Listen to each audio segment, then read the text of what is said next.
우리나라는 이 땅덩어리가 좁기 때문에 땅을 가진 사람과 또 건물을 가진 사람, 그리고 세던 사람들 사이의 갈등은 끝이 없이 계속되는 것 같습니다.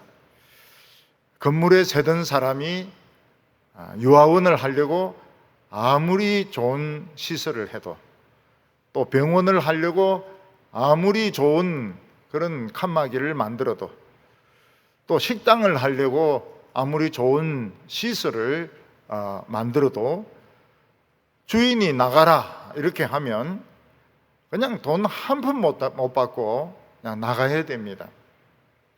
비슷한 업종이 들어오면 권리금이라도 받지만 주인이 자기가 쓰겠다 하면서 나가라고 하면 그 설치한 인테리어 비용들 한 푼도 받지 못하고 그냥 맨손으로 나가야 되는 것입니다. 왜냐하면 내 집이 아니기 때문에, 새 들어 있기 때문에 몇 년을 있었든지 간에 나가야 되는 것입니다. 요즘은 이 논에 일하시는 분들이, 젊은 사람들은 다 도시로 빠지고 주로 노인들이 이제 기계를 사용해서 이 농사를 짓지만, 옛날에는 이 소작농이라는 것이 이게 죽고 사는 문제였습니다. 그래서 지주가 이 소작농이 마음이 안 들어서 올해는 논 못 빌려준다 그러면 그 사람은 이제 거기서 쫓겨나서 화전민이 되든지 거지가 되든지 이렇게 될 수밖에 없는 것입니다. 조정래가 쓴 태백산맥을 보면 순천 부근의 벌교가 배경이 되고 있는 것을 볼 수 있습니다. 우리나라 경상도는 산이 많아가지고 그런 대지주들이 별로 없었습니다. 그렇지만 전라도는 굉장히 넓은 땅이 많이 있었습니다. 김제평야라든지 벌교평야라든지 이런 넓은 평야들이 많이 있었는데, 지주들은 아무것도 없는 이 소작농들에게 논을 빌려주고 한 60% 정도의 그 곡식을 받아들였던 것입니다. 60% 정도 바치면 아무리 죽으라고 일을 해도 그들은 가난할 수밖에 없습니다. 그들은 굶을 수밖에 없습니다. 그리고 중간에 이 다리 역할을 하는 사람이 이제 마름이라고 하는데, 이 마름이 이제 못된 짓을 많이 해가지고 이 소작농들이 지주들에 대해서, 마름에 대해서 굉장히 불만이 많았던 것입니다. 그러다가 일본이 딱 망하면서 북한에는 소련군과 공산당이 들어와 가지고 지주들을 전부 다 쫓아내고 또 안 나가면 죽이고, 그래서 땅을 전부 공산당 소유로 다 만들었습니다. 그런데 남한은 미군정이 실시되고 이승만 정권이 들어서고 이러면서 이렇게도 못하고 저렇게도 못하고 이러면서 일제시대 때 지주들이 그냥 그대로 눌러앉고, 또 일제시대 때 그 순경들이 그대로 경찰에 그냥 눌러앉는 이런 형편이었습니다. 그러다가 여순 사건이 이제 일어나니까 그 사람들이 이제 처음에는 여순을 차지하는 것 같았지만 한 며칠 만에 밀려가지고 순천 벌교까지 오게 됩니다. 그래서 거기에 와가 지주들은 다 세워놓고 총으로 쏴 죽입니다. 그리고 조금 뒤에는 이제 국군이 들어오게 됩니다. 국군이 와서는 공산주의에 편들었던 사람들도 다 세워놓고 또 쏘아 죽여버립니다. 그러니까 다 같은 마을 사람들인데 참 어떤 편에 줄 서는지에 따라서 여기 맞아 죽고 저기 맞아 죽고 이러면서 그 원한이 아주 깊어지게 된 것입니다. 그래서 공산주의와 관계가 있는 농민들, 가족이나 동생이나 삼촌이 공산주의라면 전부 도망가 가지고 가까이 있는 백야산에서 빨치산이 되든지, 나중에 이제 밀리면은 이제 지리산에 들어가 가지고 거기서 이제 빨치산 노릇을 하게 됩니다. 거의 비슷해요. 빨치산이 쓴 책이라든지 다른 책이든지 여러 책 읽어보면 대개 스토리가 비슷합니다. 근데 이 뒤에 이제 의식화된 사람들은 북한은 참 정의로운 나라다. 북한은 그냥 총 가지고 와가지고 지주들 땅을 다 뺏어가지고 공산당 소유로 하고 전부 공평하게 땅을 나누어 줬으니까 정의로운 나라다. 그리고 남한은 이 지주들 그대로 남아 있고 이승만 정권 그리고 그 미 군정하고 그 한 통속이 돼 가지고 여전히 이 농민들을 박해하고 공산주의를 해서 죽이고 이러니까 이는 불의한 세력이다.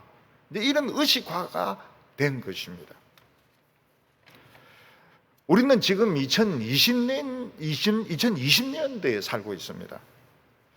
우리나라의 반도체, 조선, 정유, 자동차, 원전 이런 기술은 세계 최고입니다. 참 아이러니가 우리나라는 석유 한 방울 나지 않는데 정유 기술은 세계 최고입니다. 근데 이 70년대, 80년대, 1945년대 전후해가지고 그때 사고방식을 가지고 있던 사람들이 처음에는 뭐 돌도 던지고 고문도 당하고 이러다만 이제 방향을 싹 바꿔가지고 머리가 좋으니까 판사도 하고 교수도 하고 국회의원도 하고 대통령도 하고 지금 이제 이런 형편에 있는 것입니다. 그래서 옛날 북한은 정의롭고 남한은 정의롭지 못한 나라다.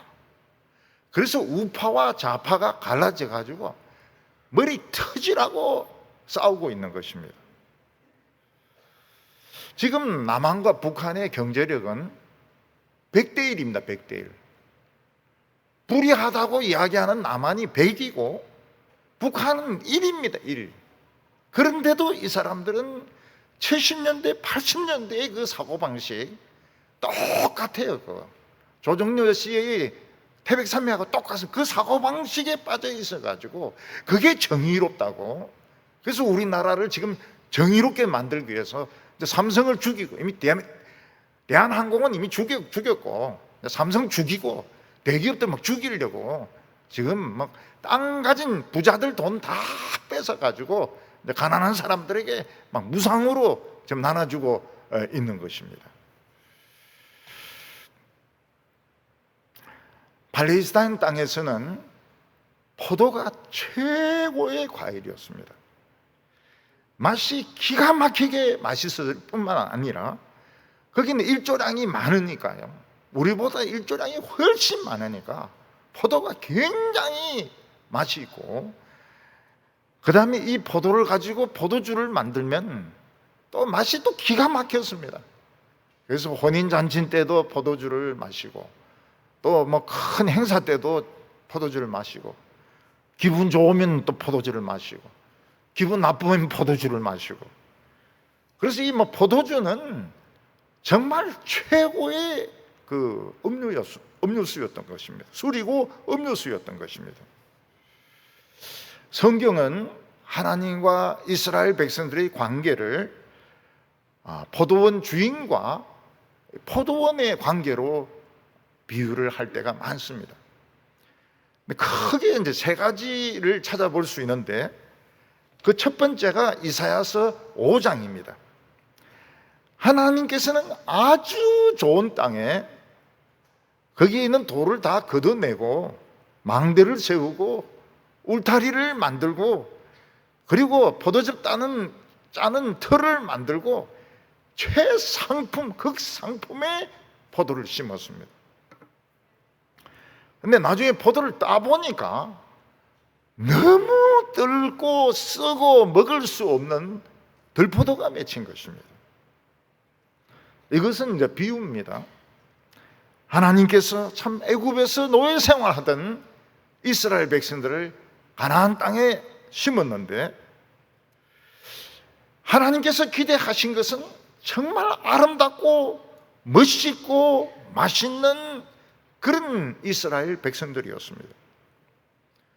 그러나 이스라엘 백성들은 가나안 땅에서 타락해가지고 폭력을 휘두르고 음행을 저지르고 남의 것을 탈취하고 우상 숭배하는 들포도가 되었다고 말씀하고 있는 것입니다. 그래서 하나님께서는 이 포도원의 울타리를 없애가지고 멧돼지나 들개들이 와서 다 짓밟고 무르뜯게 하겠다고 말씀하고 있습니다.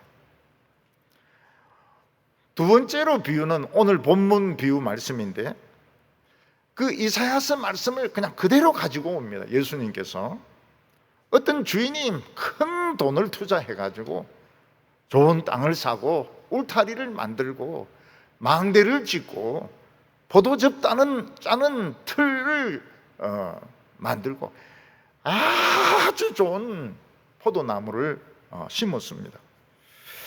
그리고 주인은 이 농부들에게 맡기고 믿고 외국으로 떠났습니다. 근데 이제 포도가 좀 자라서 수확할 때가 되었을 때 주인은 종 한 명을 보내가지고 포도 60% 70% 내놔라는 게 아니고, 나도 좀 쓸 때가 있으니까 가난한 사람도 좀 주고 나그네도 좀 주고 이래야 되니까 포도 좀 내놔라, 내 주인이니까. 그랬더니 이 포도원 농부들이 딱 나쁜 마음을 품은 것입니다. 지금까지 아무 간섭하지 않고 우리 마음대로 농사 지었는데 갑자기 주인 행세하려고 하느냐. 그래서 그 종을 욕을 해가 쫓아버렸습니다. 또 다른 종을 보냈더니 머리를 그냥 몽둥이로 때려가지고 머리를 깨버렸습니다. 그리고 아주 치욕스럽게 침을 뱉고 땅을 기게 하고 이러면서 수치심을 느끼도록 하고 빈손으로 보냈습니다. 나중에는 많은 종들을 보냈습니다. 농부들이 전쟁을 벌였습니다. 전쟁을 벌여가지고 일부는 죽이고 일부는 고문해서 죽이고 고문해서 죽이고 이렇게 해서 포도를 절대로 주인에게 돌려주지 않았던 것입니다. 근데 주인은 어떻게 했든지 좋게 해결을 하려고 고민을 하다가 마지막 남은 자기 아들을 보내었습니다. 아들은 나를 대신해서 간 것이니까 좀 아들은 예의를 갖추어서 좀 존귀하게 대할 것이다. 그랬더니 농부들은 이 상속자가 왔구나. 이놈을 죽이면 포도원은 우리 유산이 된다. 그래서 그 주인의 아들을 포도원에서 죽여가지고 실체를 질질 끌고 나가가지고 포도원 밖에 있는 쓰레기장에 그냥 버렸던 것입니다. 농부들이 몰랐던 것이 두 가지가 있습니다. 하나는 무엇인가 하면 이 주인이 엄청난 군사들을 가진 왕이었다는 사실입니다. 이 주인하고 농부들하고는 싸움이 되지를 않아요. 그리고 또 하나는 뭔가 하면 농부들이 참 정직하게 일을 할 때 이 주인은 굉장히 귀한 상을 주려고 준비하고 있었다는 사실입니다. 그런데 이 농부들은 그런 걸 몰랐어요. 눈앞에 있는 그 이익만 가지고 포도만 차지하려고 했기 때문에 결국 다 죽이고, 나중에는 이 주인이 왕인데 군사들 끌고 와서 농민들을 그냥 다 죽이고 다른 사람에게 이 포도원을 맡기는 비유입니다. 세 번째 비유는 포도원 중에서 포도나무와 가지 비유입니다. 포도줄기는 나무에 잘 붙어 있으면 무조건 과실을 맺습니다. 그래서 포도줄기는 딴 것을 걱정할 필요가 없습니다. 포도 가격이 폭락하지는 않을까, 비료 가격이 너무 비싸지는 않을까, 날씨가 어떻게 되지는 않을까, 그런 걱정을 가지는 할 필요가 없습니다. 그거는 농부가 걱정할 일이고 하나님이 걱정할 일이고, 그냥 가지는 나무에 붙어 있기만 하면 풍성한 열매를 맺는다고 말씀하셨습니다. 근데 실제로는 붙어 있는 채 하면서 걸쳐가지고 안 붙어 있는 그런 가지는 결국은 말라서 열매를 맺지 못하기 때문에 주인이 불에 던져서 그냥 불쏘시개로 쓴다고 말씀을 하고 있습니다. 오늘 우리는 한 3가지 정도를 살펴보고자 하는데요. 첫 번째는 하나님은 온 세상의 주인이시다 하는 것입니다. 우리가 근시안적인 눈을 가지고 보면 이 분명히 내 집이고 이 내 건물이고 이거는 내 논이고 내 밭입니다. 그래서 돈 없는 가난한 사람들이 와서 빌려서 쓰고 또 빌려서 일을 하는 것입니다. 그러나 조금 더 넓은 눈으로 보면 우리 인간들은 전부 다 태어날 때 빨가벗고 돈 한 푼 없이 태어났습니다. 부모가 돈이 있었던 것이지 자기는 한 사람도 돈을 가지고 태어난 사람은 없습니다. 우리 인간은 이 세상에 땅이 만들어질 때, 하늘이 만들어질 때 아무도 하나님께 도와드린 사람이 없습니다. 그래서 하나님께서는 욥기에서 그렇게 말씀하고 있습니다. 내가 땅에 기초를 놓을 때 너희들이 거기에 있었느냐? 내가 땅을 넓게 펼 때 너희들이 거기 있었느냐? 하늘을 만들 때 너희들이 거기에 있었느냐? 아무도 하나님을 도와드린 사람이 없었습니다. 하나님은 이 크고 아름다운 이 지구를 만드신 뒤에 그게 인간들을 그냥 공짜로 살게 하셨습니다. 그래서 인간들은 부자든지 가난하든지 다 똑같습니다. 전부 하나님의 땅에서 참 무료로 새들고 살고 있는 사람들인 것입니다. 하나님은 우리 인간들에게 엄청난 특권을 주셔가지고 소유를 가지게 했습니다. 땅을 자기 땅으로 가지게 했습니다. 거기에 건물도 짓게 했습니다. 공장도 짓게 했습니다. 부자 되게 했습니다. 하나님은 소유를 허락하셨습니다. 근데 인간은 머리가 좋지 않습니까? 인간은 머리가 굉장히 좋거든요. 기술을 개발하는 것입니다.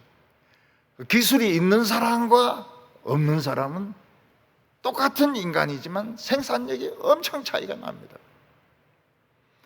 그래서 기술이 있는 사람은 더 부자가 되고 기술이 없는 사람은 더 가난해지게 되는 것입니다. 또 사람은 돈을 만들어 가지고 자기가 번 것을 막 저축할 수 있습니다.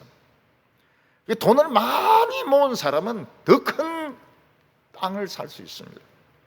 더 높은 건물을 지을 수 있습니다. 그래서 세를 줄 수가 있는 것입니다. 인간들에게 불공평이 생기는 것입니다. 그것은 기술입니다. 그리고 돈을 모으는 능력 때문에 불공평이 생기게 되는 것입니다. 그러나 이 세상의 주인은 하나님이십니다. 하나님이 만드셨기 때문에 하나님이 주인이십니다. 우리의 모든 인간들은 부자든 가난한 자든 건물 주인이든 새든 사람들이든 전부 다 하나님의 땅에 공짜로 새들어 살고 있는 그런 사람들인 것입니다. 그 증거가 무엇인가 하면 인간이 살다가 죽을 때 돈 한 푼 못 가지고 갑니다. 그냥 수의 한 불 딱 걸치고 그냥 땅에 묻혀가지고 구더기 밥이 됩니다. 구더기가 동물 중에는 최고입니다. 인간들 마지막으로 뜯어먹기 때문에 구더기가 최고예요. 우리가 이 세상을 빌려 쓰고 있다는 증거가 무엇인가 하면 죽을 때 아무것도 못 가져갑니다. 책도 못 가져가요. 책도 못 가져가요. 뭐 돈도 못 가져가요. 옛날 에집트의 왕들 그 황금을 가득 채웠던 100% 독을 당했습니다. 100% 독을 당했습니다. 그런데 하나님께서는 그 많은 민족 중에서 이스라엘 백성들을 사랑하셨습니다. 유별나게 사랑하셨습니다. 그래서 하나님은 이스라엘 백성들을 애굽의 노예에서 가나안 땅으로 오게 하신 후에 땅을 나누어 주셨습니다. 옛날에 전 세계에서 자기 땅을 가진 농민들은 이스라엘 사람들밖에 없었습니다. 그리고 하나님께서는 땅을 팔지 못하게 했습니다. 빈부의 차이가 생기지 못하도록 땅을 팔지 못하게 했습니다. 근데 이스라엘 백성들이 사이좋게 잘 지내면 좋은데 흉년이 드는 겁니다. 흉년이 들면 양식을 많이 가지고 있는 사람이 적은 사람에게 빌려줘야 됩니다. 굶어 죽지 않으니까요. 근데 그 이자가 막 엄청난 거예요. 막 50% 이런 식으로 막 이자 고리를 때려가지고 막 빌려주는 거예요. 근데 그 다음에도 또 흉년이 들면 이제 이 가난한 사람들은 회복이 안 돼요. 그러면 논밭을 뺏깁니다. 그리고 본인들은 종이나 노예로 팔리게 되는 것입니다.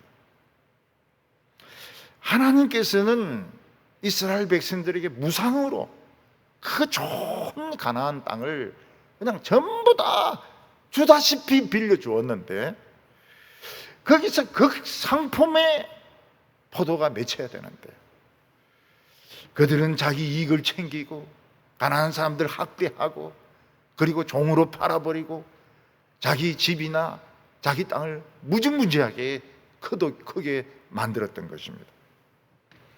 그 이유는 이스라엘 백성들이 하나님의 말씀을 먹지 않고 세상의 그 사상을 먹었기 때문에 그렇습니다.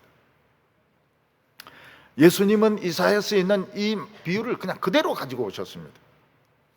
어떤 주인이 있었는데 부자입니다. 왕입니다. 그는 포도 농사를 지으려고 아주 좋은 땅을 구했습니다. 거기에 울타리를 만들고 망대를 세우고 포도즙 틀을 짜는 틀을 만들고 굉장히 좋은 포도를 거기에 심었습니다. 그리고 그는 농부들을 100% 믿고 이 포도원을 맡기고 외국에 갔습니다. 그 어린 포도가 자라가지고 이제 포도가 많이 맺히게 되었을 때 주인은 종을 보내어서 그 포도 좀 달라고 했습니다. 왜냐하면 주인도 그 농부들이 그냥 자기만 다 먹어버리는 것보다는 그걸 가지고 가난한 사람이나 어려운 사람들이나 뭐 손님이나 이런 사람들인데 나눠줘야 되니까 포도를 좀 달라고 했습니다. 그럼 포도 주인으로서 당연한 권리죠. 주인은 한 종을 보냈습니다. 한 종을 보냈다는 많이 달라는 뜻이 아닙니다. 그냥 몇 광주리 정도 주면 된다는 것입니다. 그러나 농부들은 굉장히 인색했습니다. 한 광주리도 주지 않았습니다. 우리 건데 주인이 포기하지 그러면서 안 줬습니다. 2절에 보면 때가 이르매 농부들에게 포도원 소출의 얼마를 받으려고 한 종을 보내니 주인은 농부에게 포도의 60% 70% 내놔라 이런 요구를 안 했습니다. 그냥 주인도 포도를 쓸 일이 있기 때문에 몇 광주리 내놔라 그래서 한 명을 보냈습니다. 그러나 농부들은 긴 시간 주인이 찾아오거나 간섭하지 않았기 때문에 자기들 마음대로 농사를 지었기 때문에 주인은 이 포도원을 잊어버렸다 아니면 포기해버렸다. 그래서 자기 것으로 만들려고 욕심을 부렸습니다. 이 포도원 우리 것이다 이렇게 생각했습니다. 그런데 주인이 또 한 종을 보내었습니다. 이번에는 막 머리를 몽둥이로 깨가지고 머리를 막 피투성이로 만들어 놓습니다. 그리고 포도를 안 주고 돌려보냅니다.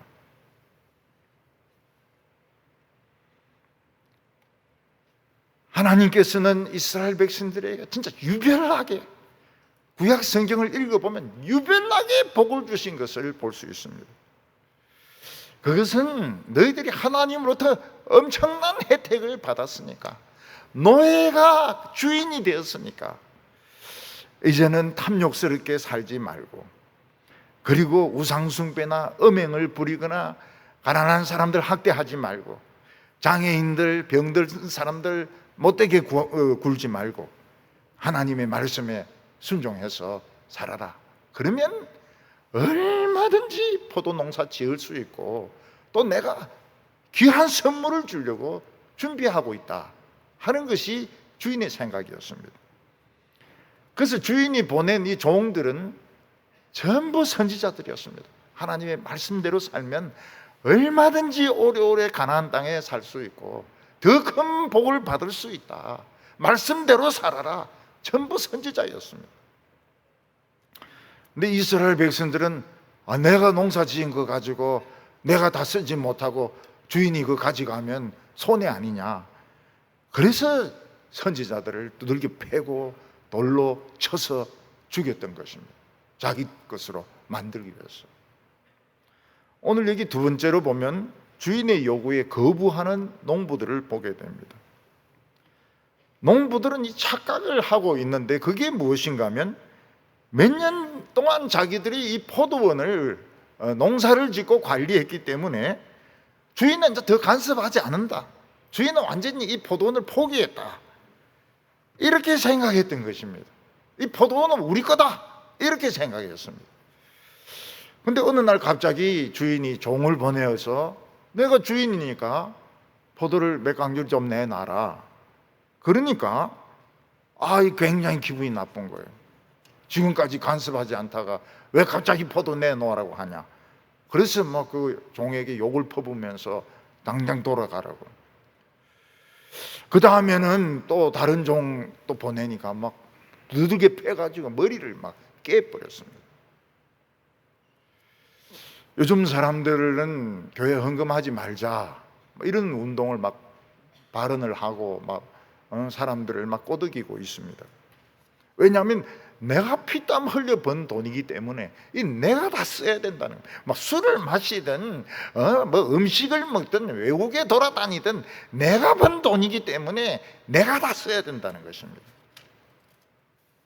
그런데 우리는 실제로 자기가 노력한 것에 비해서 엄청나게 많은 수입을 얻고 있습니다. 직장인들은 출근해서 컴퓨터 좀 두들기고 또 점심 먹고 커피 마시고 그리고 좀 두들기고 많은 혜택을 받습니다. 우리는 이 옷을 우리가 만들지 않았습니다. 집도 우리가 짓지 않았습니다. 자기가 만들지 않은 옷, 자기가 짓지 않은, 자기가 농사짓지 않은 그 쌀을 먹으면서 자기가 만들지 않은 자동차를 타면서도 이 내가 번 돈이니까 내가 다 써야 된다. 이런 생각을 하고 있는 것입니다.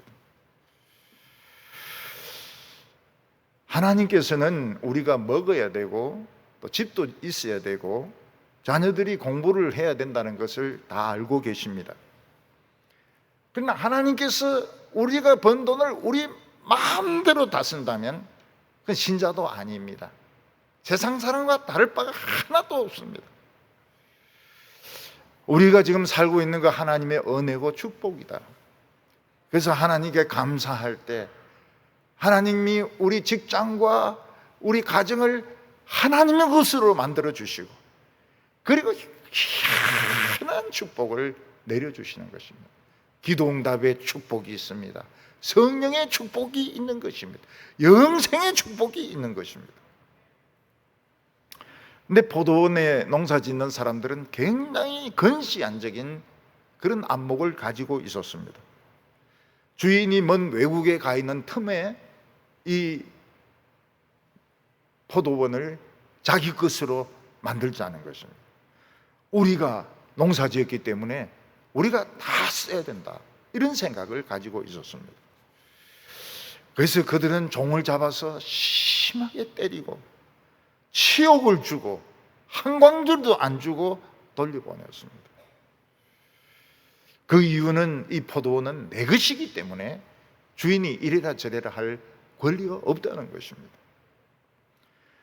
그런데 주인은 그 포도원을 포기할 수가 없었습니다. 왜냐하면 그 포도원은 주인이 제일 사랑하는 포도원이었습니다. 거기서 나오는 포도는 세계에서 제일 맛있는 포도였습니다. 주인은 그 포도원을 포기할 수가 없었습니다. 그래서 주인은 다른 많은 종을 보내었습니다. 많은 종을 보내면 이제 그때서는 그들이 한 발 물러설까 싶어가지고, 그랬더니 농민들이 막 전쟁을 벌였습니다. 그래서 일부는 죽이고, 일부는 고문해서 죽이고, 죽이고 고문해서 죽이고, 다 죽여버렸던 것입니다. 그들은 이 주인이 얼마나 강한 군사를 가진 왕인지 몰랐습니다. 이 주인은 그들에게 참 경험해보지 못했던 그 하늘의 선물들, 한 기도의 응답과 성령의 충만과 영생을 주시려고 하고 있는 것을 생각지도 못했습니다. 그들은 눈에 보이는 것에 집착했던 겁니다.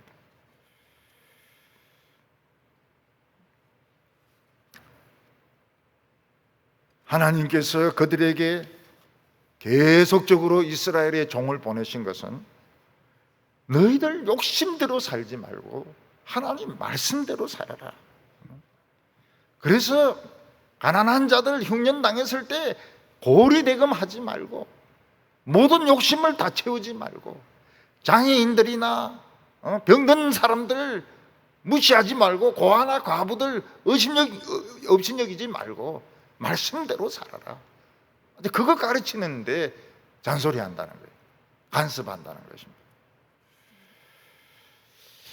그래서 막 종을 많이 보냈는데도 죽이고, 고문해서 죽이고, 다 죽여버렸습니다. 근데 이 정도 되면 포도원 주인은 포도원을 뭐 포기하든지 해야 될 겁니다. 너희들 마음대로 해라. 근데 주인은 이 포도원을 포기할 수가 없었습니다. 주인이 가진 최고의 포도원이고, 최고로 맛있는 포도원이고, 주인이 가진 최고의 기업이었기 때문입니다. 그래서 주인은 고민을 하다가 큰 도박을 하게 됩니다. 그래도 이 농민들에게 양심은 좀 있겠지. 그래서 하나밖에 없는 자기 아들을 자기 대신해서 보내었습니다.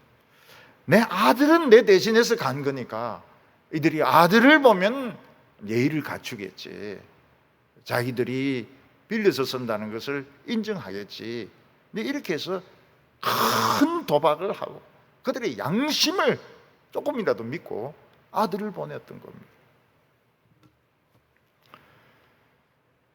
그런데 지금까지 한 행동을 보면 이 아들을 보낸 게 굉장히 위험합니다. 그러나 농민의 양심을 믿고 아들을 보낸 것이 비참한 결과로 돌아왔습니다. 7절과 8절 보면 그 농부들이 서로 말하되 이는 상속자니 자 죽이자. 그러면 그 유산이 우리 것이 되리라 하고 이에 잡아 죽여 포도원 밖에 내던졌느니라. 농부들은 정말 인정사정이 없는 사람들이었습니다.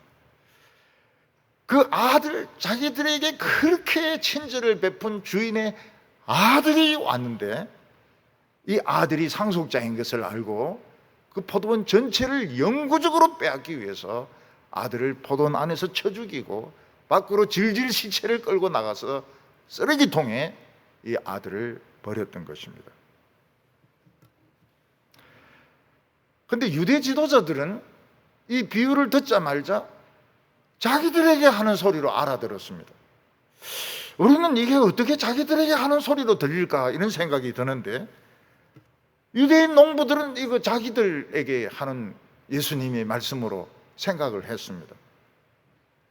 12절에 보면 그들이 예수의 이 비유가 자기들을 가르쳐 말씀하심인 줄 알고 잡고자 하되 무리가 두려워 예수를 두고 가니라. 어떻게 이 유대 지도자들 대제사장들에게 한 말씀입니까? 성경은 여러 곳에서 이스라엘을 극상품의 포도를 맺는 그런 포도원으로 비유하셨고 또 하나님께서 종을 하나씩 보낼 때마다 다 선지자들이었습니다. 선지자들은 말씀대로 살아라. 욕심은 우상숭배다. 욕심을 다 채우려고 하지 마라. 그 이야기하니까 선지자들 다 돌로 때려 죽이고 몽둥이로 때려 죽이고 여러 선지자들이 와도 다 죽였던 것입니다. 유대 지도자들은 성전은 만민이 기도하는 집인데 거기서 장사를 해가지고 엄청난 돈을 챙겼습니다. 그리고 이스라엘 백성들에게 안식일이라고 하는 그 율법을 가지고, 요즘 뭐 사회적 거리 이런 식으로 율법을 가지고 막 그냥 사람들을 막 억압하는 바람에 유대인들이 다 자기들의 손 안에 들어오게 된 것입니다. 근데 이 사람들은 어리석게도 이 종교 장사가 계속될 줄 알았던 것입니다. 포도원 주인은 엄청난 선물을 주시는 분이었습니다.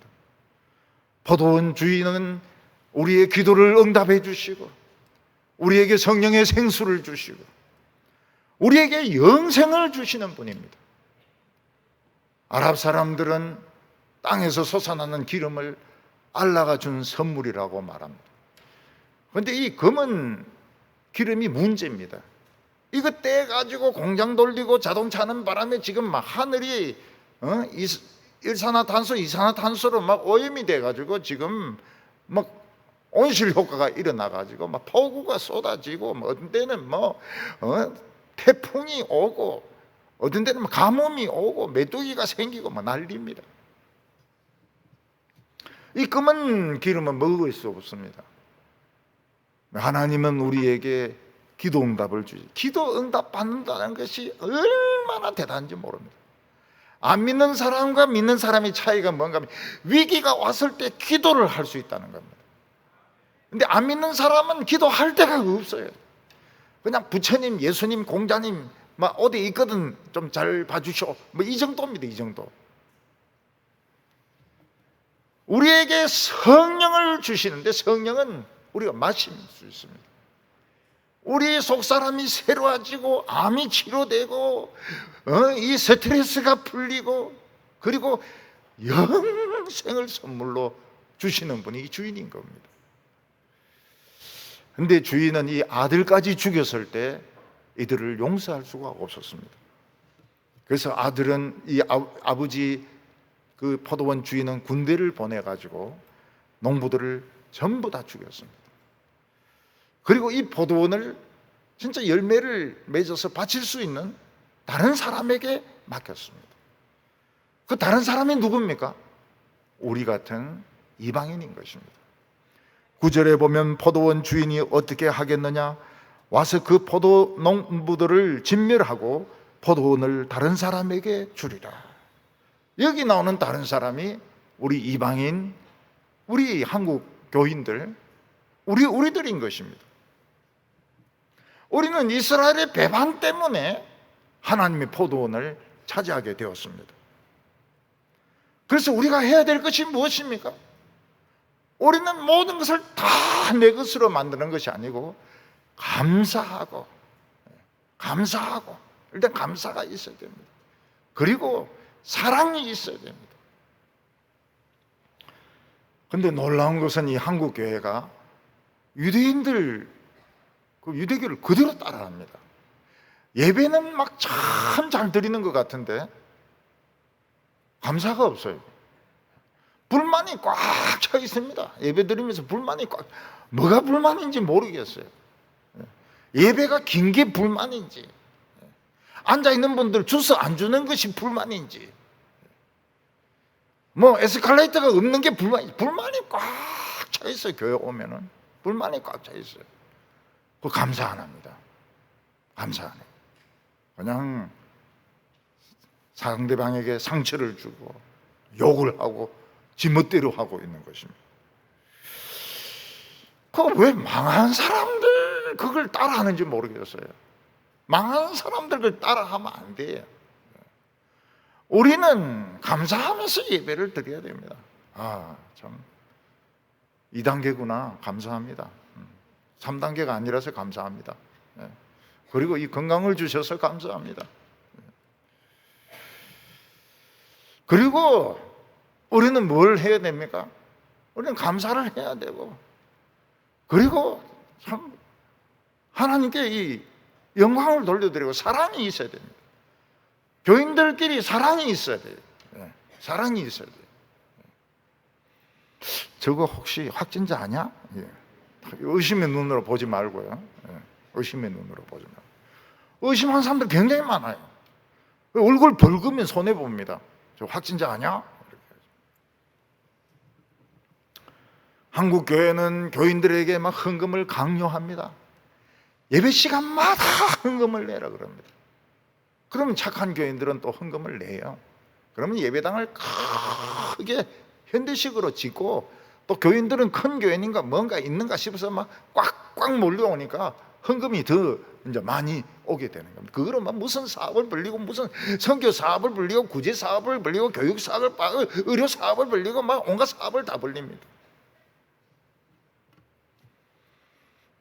나중에는 어떻게 되면 감투란 감투는 다 쓰고, 학이란 학위는 다 뒤집어 쓰고, 교회를 아들에게 물려줍니다. 교회를 아들에게 물려줘요. 그거는 교회가 자기 거라는 거예요. 그 교회를 도둑질로 하는 것이고, 강도질로 하는 거고, 교회를 어떤 가게로, 구멍가게로 생각하는 것입니다. 총회장들이 그런 짓을 많이 했습니다. 그래서 신문에 목사 위임식 한다 딱 보면, 그 은퇴 목사하고 아들 목사하고 성이 똑같으면 그 물리주는 거라고. 교회는 물리줄 성질의 것이 아니에요. 교회는. 그래서 목사가 되려고 하면 아들을 안 낳든지 아니면 아무것도 안 낳든지 이래야지 되는 것이지, 아들로 오면 그때부터 계획을 다 세우는 거예요. 몇십 년 계획을 세우는 겁니다. 그래서 미국에 유학 좀 보내고, 그리고 큰 교회 부교육자로 좀 있다가 딱 담임으로 부르는 겁니다. 사기꾼이죠. 그 천국 가겠습니까? 성경에 도둑질 하는 자가 천국 가겠습니까? 천국 못 갑니다. 하나님의 교회를, 가게를 털어도 그 천국 못 가는데, 하나님이 교회를 털고 헌금을 지맘대로 쓴 게 그게 어떻게 구원을 받냐 이거예요. 헌금을 지맘대로 쓰는데.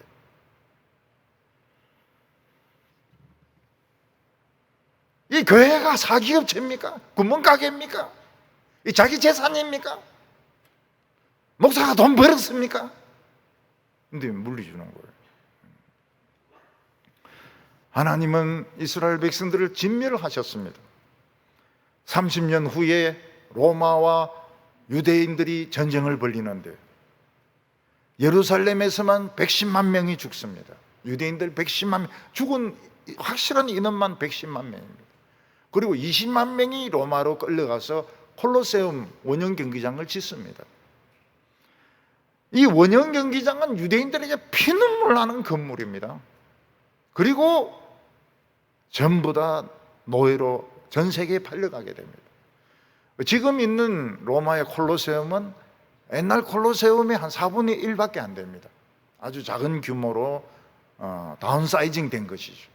근데 처음에는 굉장히 큰 콜로세움을 강제노동으로 짓고 노예로 팔려갔던 것입니다. 그 대신 이방인 우리에게 복음이 왔습니다. 우리에게 성령이 왔습니다. 우리에게 기도 응답이 오고 부흥이 왔습니다. 우리에게 영생이 왔습니다. 우리가 좁은 눈으로 지금 눈에 있는 이것만 차지하려고 이렇게 하면 구원 못 받아요. 구원 못 받아요. 천국 못 가요. 그런 탐욕스러운 사람은 맛있는 포도가 아니기 때문에 하나님이 노 땡큐입니다. 노 땡큐. 망한 사람들을 왜 본받냐 이거죠. 사회주의자들도 왜 망한 사상을 따라가냐. 왜 7, 80년 전의 사상을 가지고 정의를 만들려고 하냐. 4.3 제주 사건 지금 그 아는 사람 누가 있습니까? 저것들도 몰라요. 단지 불행일 뿐이죠. 한때 있었던 불행일 뿐이죠. 그걸 정의를 실현한다고 대기업체 거 부자들 돈 뺏어가지고 가난한 사람들 막 무상으로 나눠주면 나라 빚이 뭐 얼마나 되든지 상관없어요. 뭐 삼성 죽이고 대한항공 죽이고 그 다음에 이제 뭐 리스트가 있습니다. 부자들 돈 뭐 총으로 뺏을 수는 없고 세금으로 막 다 뺏어가지고 가난한 사람들에게 막 나눠주는 거예요. 네. 어떻게 보면 뭐 정의롭기는 하죠. 뭐 자기들이 그냥 술 마시버리고 빠진 거 하는 것보다 낫지만은 이걸 7, 80년 전에 걸 가지고 정의를 실현하겠다. 무리가 많죠. 지금 때가 반도체의 시대고 전기 자동차의 시대고 원전의 시대인데 원전을 막 폐쇄시켜 버리고. 오늘 세 번째로 예수님은 건축자의 버린 돌이 머릿돌이 되었다고 말씀하십니다. 사람들이 큰 집을 지으면 그 머릿돌에 몇 년도에 지었다는 것을 새겨 놓습니다. 시카고에 가면 100층 건물이 있는데 존 행콕 빌딩입니다. 옛날에는 제일 큰 빌딩이었는데 그 뒤에 시어즈 빌딩이 생기고 또 딴 빌딩이 생기고 이렇게 세 번째 넘버 3가 되었습니다. 제가 이제 거기 한번 올라가 본 적, 전망대에 올라가 본 적이 있습니다. 앞에 보면 미시간호가 보이는 거예요. 미시간호는 민물인데 우린 남한만 합니다. 남한을 집어넣으면 딱 맞아요. 바다입니다, 바다. 미시간호가 바다입니다.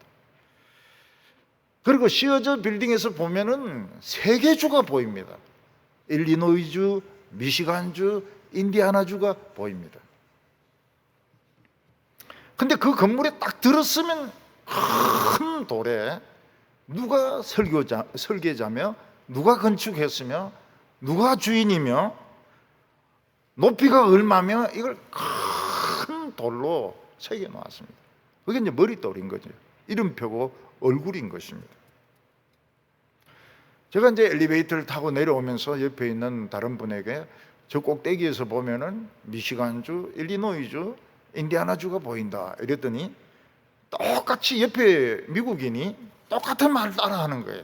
저 위에서 보면 미시간주, 일리노이주, 인디아나주가 보인다고. 한국말을 너무 잘해요. 그래서 내가 물어봤습니다. 어떻게 한국말을 그렇게 하느냐 이랬더니 자기가 인천에 선교사로 몇 년 있었다는 거예요. 그래서 한국말을 좀 한다고 그래요. 그래서 반갑다고 악수하고 헤어졌습니다. 하나님께서는 이스라엘을 건설하면서 머릿돌을 주셨습니다.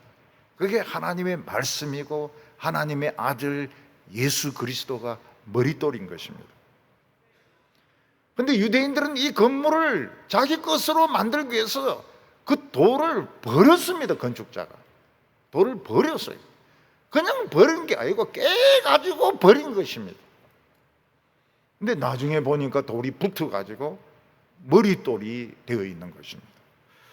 10절과 11절 보면 너희가 성경에 건축자의 버린 돌이 모퉁이의 머릿돌이 되었나니 이것은 주로 말미암아 된 것이요 우리 눈에 놀랍도다 함을 읽어보지 못하였느냐 하시니라. 하나님은 성전이 만민이 기도하는 집이라고 말씀. 누구든지 anybody 누구든지 성전에 와서 어떤 죄인이든지 기도할 수 있는 곳이 성전입니다. 그러나 대제사장과 유대 지도자들은 거기서 소를 팔고 거기서 양을 팔고 비둘기를 팔고 환전을 해주고 엄청난 착복을 함으로써 강도의 소굴을 만들었습니다. 그들은 율법을 자기 마음대로 해석해가지고 유대교가 되면은 이 박제가 된 종교가 됩니다. 생명은 전혀 없는 딱딱한 종교로 변하게 되는 것입니다. 그들은 머릿돌 대신 예수님을 죽였습니다. 십자가에 못 박아 죽였습니다. 그리고 무덤에 장사 지낸 바 되었습니다. 그러나 예수님은 사망의 권세를 깨고 살아나셔서 교회의 머리가 되셨습니다. 교회의 기초가 되고 교회의 머리가 되고 우리의 주님이 되셨습니다. 사람들이 심판받으러 가니까 심판하는 사람이 막 굉장히 많이 본 사람 같아요. 누군데 저래 눈에 익나 보니까 자기들이 십자가에 못 박아 죽인 그 사람이 그 심판하는 자리에 앉아 있는 겁니다. 참 놀랍다 하면서, 참 놀랍다, 희한하다 하면서 지옥으로 가는 겁니다. 유대인들은 이스라엘의 복을 잃어버리고 이방인인 우리가 그 복을 받게 되었습니다. 우리가 어떻게 해야 됩니까? 감사해야 됩니다. 감사해야 돼요. 참 예배 드리면서 감사해야 됩니다. 그리고 사랑해야 됩니다. 다른 교인들 보면 사랑해야 됩니다. 저 왜 왔나? 이러지 말고 사랑해야 됩니다. 노인들 무시하면 안 됩니다. 아기들도 사랑해야 됩니다. 하나님은 그 상품의 포도를 맺게 할 겁니다. 그래 했더라면, 감사와 사랑으로 우리가 신앙생활을 했더라면 한국 교회는 크기만 큰 것이 아니고 세계 최고의 교회가 되었을 것이고, 하나님이 흰 기름, 성령을 부어주시는데 그 검은 기름하고 비교가 안 됩니다. 석유하고 비교가 안 돼요. 교회는 목사의 것이 아닙니다. 장로의 것도 아닙니다. 누가 좀 목소리 큰 사람의 것도 아닙니다. 교회는 자식에게 물려줄 수 없습니다. 교회는 하나님의 축복을 가지고 장사하는 곳이 아닙니다. 우리는 가지이기 때문에 포도나무인 예수님에게 딱 붙어 있기만 하면 됩니다.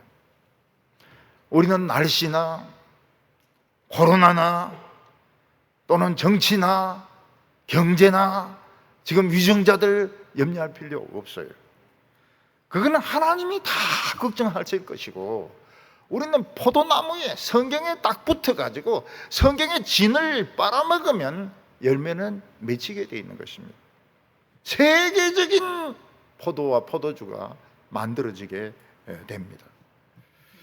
오늘 우리들은 예배드리면서 성령의 생수를 마시기를 바랍니다.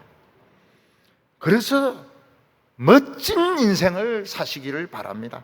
탐욕스럽고 있으면서도 걱정하고 있으면서도 막 궁상을 떨고 그렇게 하지 마세요.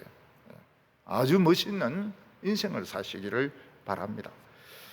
탐욕은 우상숭배라고 했습니다. 세상을 사랑하지 마시기 바랍니다. 우리는 세상을 이용할 수 있습니다. 좋은 학교도 다닐 수 있습니다. 백화점도 다닐 수 있습니다. 그러나 세상을 사랑하지 마시기를 바랍니다. 내가 가진 것은 다 주님의 것을 빌려 쓰고 있는 것입니다. 재주도 그렇고 학문도 그렇고 모든 거 다 빌려 쓰고 있다가 죽으면 어떻게 됩니까? 돈 한 푼 못 가지고 갑니다. 수의 한 장 딱 걸치고 죽습니다. 그리고는 구더기들이 굉장히 맛있어 합니다. 그래서 우리가 미리 나중에 죽어서 뭐 싸우고 뭐 말고 할 것 없이 미리 살았을 때 좀 정리를 좀 하시기를 바랍니다. 우리나라 부자가 26조 원을 가지고 죽으니까 나라가 12조 원을 가져가 버립니다. 그 나머지 이제 자식들이 나누어 가지는 것이죠. 우리는 다 떠날 겁니다. 얼마 있지 않아서 다 떠날 것입니다. 제가 동부교회 왔을 때 45 아닙니까? 지금 달라지지 않았습니까? 여러분, 죽을 때를 대비해가지고 미리 막 책 같은 것도 먼저 주세요. 책 같은 것도 주고, 옷 같은 것도 주고, 구두 같은 것도 주고. 돈부터 주려면 좀 아까우니까. 사람들은, 아직 우리나라 사람들은 이 혈통의 개념이 있어가지고 자식에게 막 물려주려고 합니다. 좋지 못해요. 자식은 자식의 인생이 있고, 자식은 자신이 받아야 될 연단이 있고, 자신이 받아야 될 환난이 있고, 자신이 드려야 될 신앙 고백이 있는데 왜 그걸 부모가 해주려고 그럽니까? 그게 병신 같은 놈이 되는 겁니다.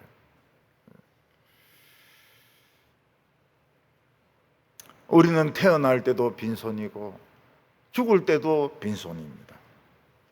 욕심을 내어서 가져봐야 우리는 영원히 자기의 것이 되지 않습니다.